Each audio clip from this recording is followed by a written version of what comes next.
Assalamualaikum warahmatullahi wabarakatuh. Kami dari kelompok 4 akan menjelaskan tentang kebutuhan nutrisi dari manggut. Di sini terdiri dari saya Asrul Mawadi sebagai moderator, Salsabila dan juga Tara Piranda. Pada para penyanyi dipersilakan menampilkan PPT-nya.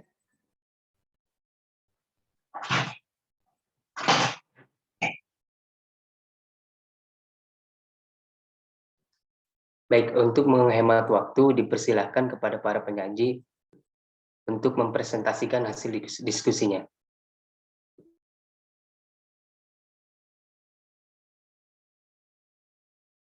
Baiklah, saya Tara Firanda akan menjelaskan tentang manggot. Manggot adalah belatung atau manggot adalah larva dari lalat.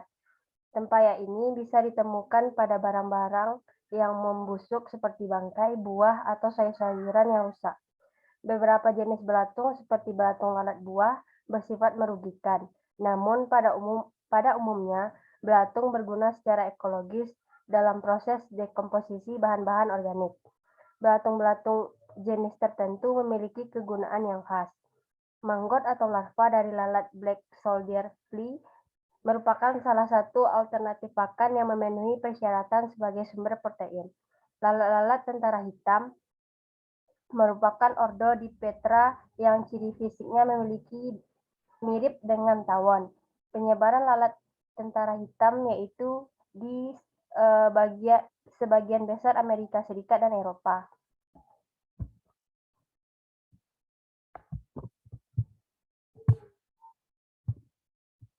Berikut adalah gambar dari larva manggot. Kemudian yaitu jenis ternak manggot. Manggot yang terbaik untuk dibudidayakan sebagai pakan adalah jenis manggot BSF.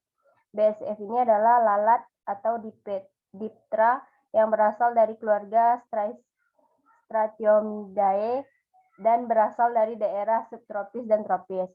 Siklus hidup manggot ini terdiri dari 5 fase, yaitu telur, larva, prepupa, pupa, dan dewasa. Lama siklus hidup ini adalah antara 38 sampai 41 hari. Selama masa itu, satu lalat betina dewasa bisa menghasilkan telur sehingga 500 butir. Dengan lama telur menetas adalah 4 sampai 5 hari. Pakan manggot ini sangatlah mudah karena hanya perlu memberikan pakan dari limbah organik rumah tangga seperti sayuran, buah-buahan, limbah peternakan, dan limbah pengolahan makanan. Oleh karena itulah, manggot ini bisa menjadi solusi dalam pengolahan limbah organik, agar tidak menumpuk dan meningkatkan kadar amoniak di tempat pembuangan akhir. Kemampuan satu larva dalam menghabiskan pakan limbah organik adalah sebanyak 25 mg sampai 500 mg per hari. Ukuran larva manggot saat panen adalah sekitar 27 mm, lebar 6 mm, dan berat 220 mg.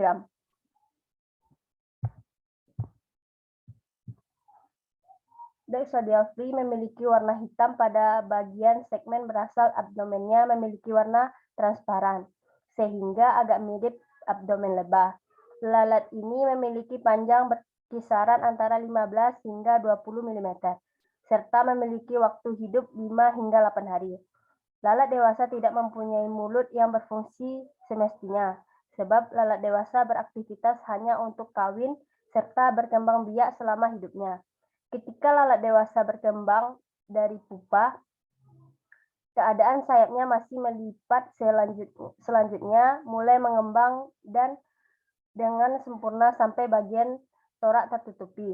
Berdasarkan dari jenis kelamin, lalat betina yang biasanya mempunyai daya hidup yang lebih pendek dibandingkan dengan lalat jantan.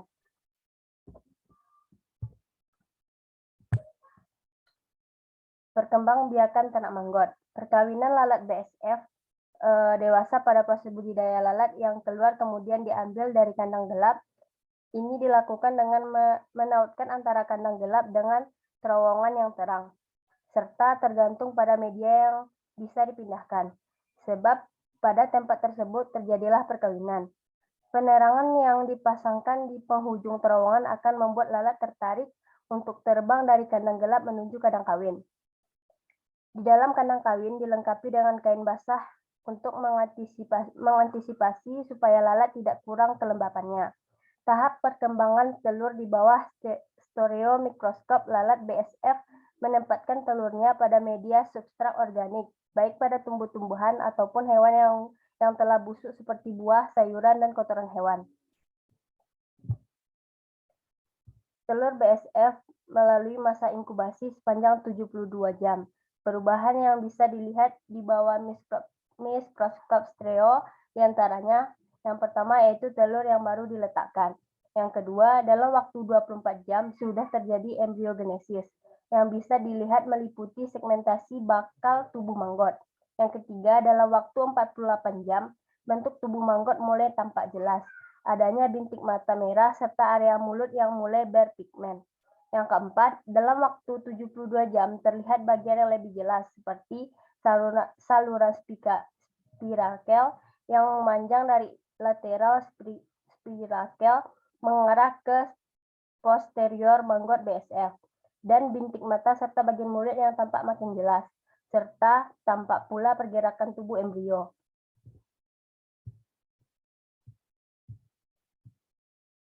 Pada saat telur menetas, manggot BSF langsung memakan substrat di sekitarnya. Pada saat itu, lanjut pertumbuhan manggot BSF amat cepat sampai hari ke-8. Dan bobot manggot BSF terus naik sehingga fase prepupa. Di fase ini, manggot BSF tidak melakukan aktivitas makan, alhasil ada kecenderungan bobot tubuh prepupa manggot BSF sedikit menurun. Tahapan manggot BSF yang berkulit putih terjadi sekitar 12 hari. Kemudian manggot berganti warna jadi coklat serta makin gelap seminggu setelahnya. Fase pupa sempurna akan terjadi pada hari ke-24 dan akan langsung sampai 8 hari ke depannya. Imago atau lalat BSF akan muncul pada hari ke-32. Saya kembalikan kepada moderator. Baik, selanjutnya akan dilanjutkan oleh Salsabila. Pemanfaatan ternak maggot yang pertama sebagai konversi sampah organik, kemampuan maggot mengkonversi sampah organik untuk perbaikan lingkungan. Sepanjang kehidupan maggot BSF memakan makanan organik dan limbah organik melimpah, sehingga pembudidayaan maggot lalat super akan membantu dalam mengurangi banyaknya limbah 10 maggot BSF. Organik 5 yang telah lama menjadi persoalan warga serta pemerintah. Kemampuan BSF dalam mengkonsumsi sampah organik membuatnya banyak digunakan sebagai salah satu agen dekomposer.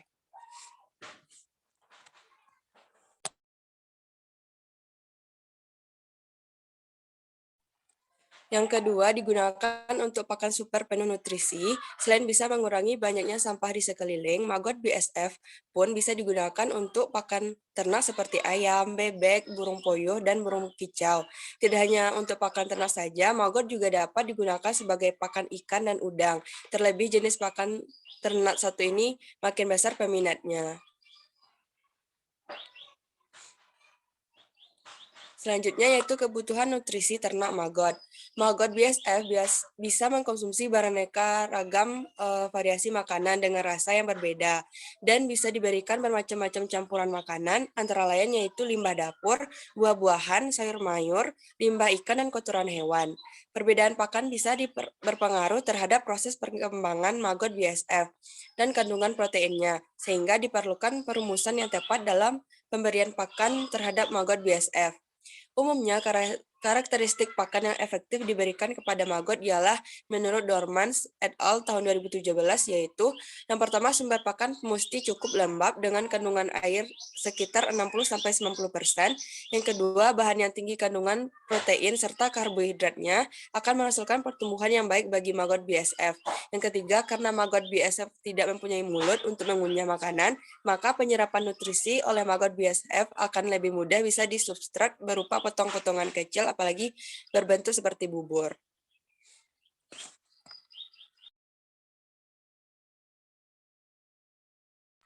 Selanjutnya, cara budidaya dan pola pemeliharaan ternak maggot. Yang pertama, persiapan kandang maggot. Maggot ini berfungsi sebagai tempat BSF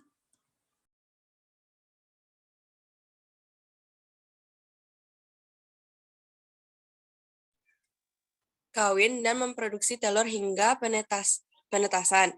Untuk pemula, Anda bisa menggunakan kandang ukuran kecil. Bahan kandang yang disarankan untuk kandang maggot adalah kayu sebagai kerangkanya, jaring-jaring lembut sebagai waring sebagai dinding kandang, dan plastik UV sebagai atap. Kandang maggot ini nantinya diisi dengan rak-rak prepupa dan media bertelur. Kandang bisa dibuat berbentuk seperti rumah-rumahan berukuran kecil. Ukuran kandang maggot yang disarankan adalah 2,5 meter kali 4 meter dikali 3 meter, atau sesuai besaran lahan yang kita miliki. Rata-rata populasi BSF yang bisa ditampung setiap 10 cm kubik adalah 40-50 ekor. Anda bisa menyesuaikan besaran kandang dengan kemampuan Anda dalam memproduksi maggot di setiap periodenya.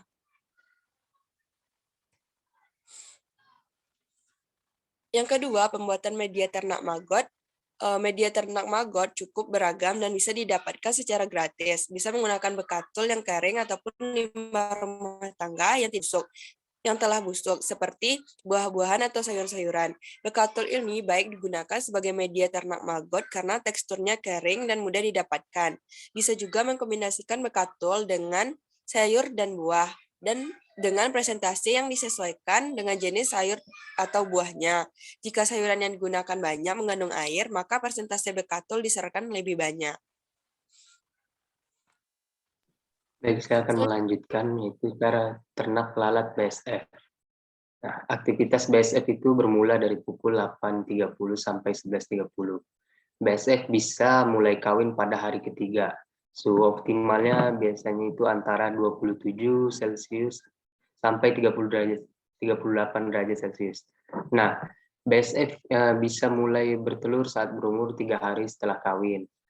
Biasanya itu diletakkan di media ternak di tempat yang teduh, namun mendapatkan sirkulasi yang baik. BSF biasa bertelur saat pagi sampai sore hari. Terus letakkan media ternak yang sudah dibuat di dalam kandang BSF. Letakkan tempat bertelur maggot atau bahan papan, multiplex atau kardus di atas media ternak.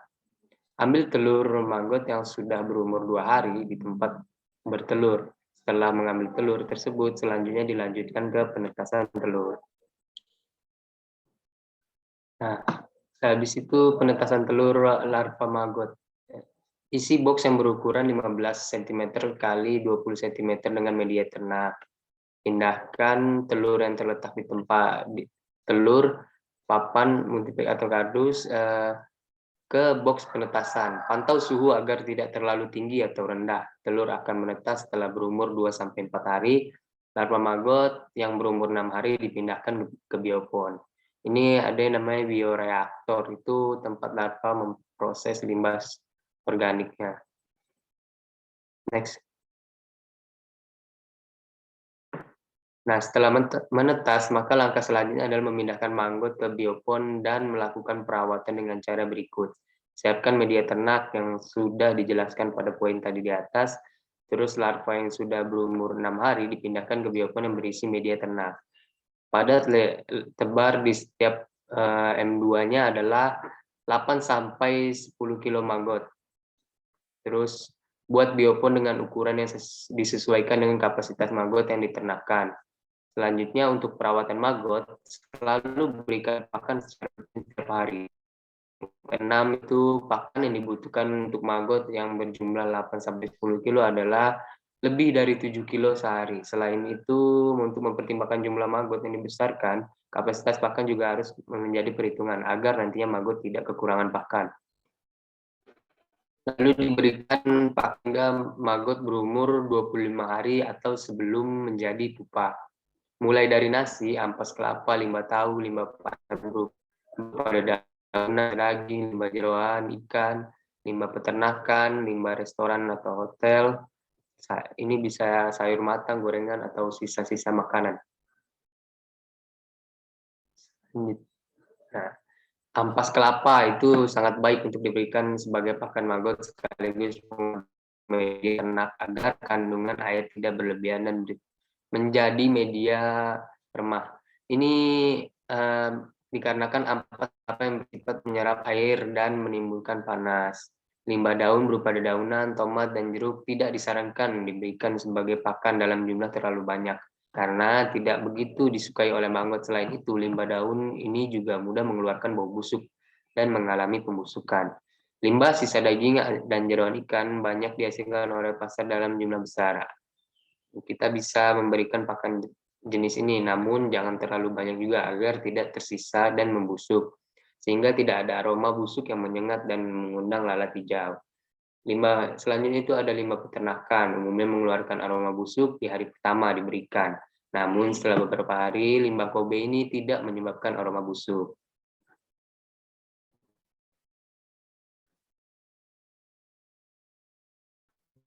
Nah, ini pemanenannya. Pertama itu manggut bisa dipanen saat berumur 35 hari, namun Anda bisa memanen manggut sesuai untuk keperluannya.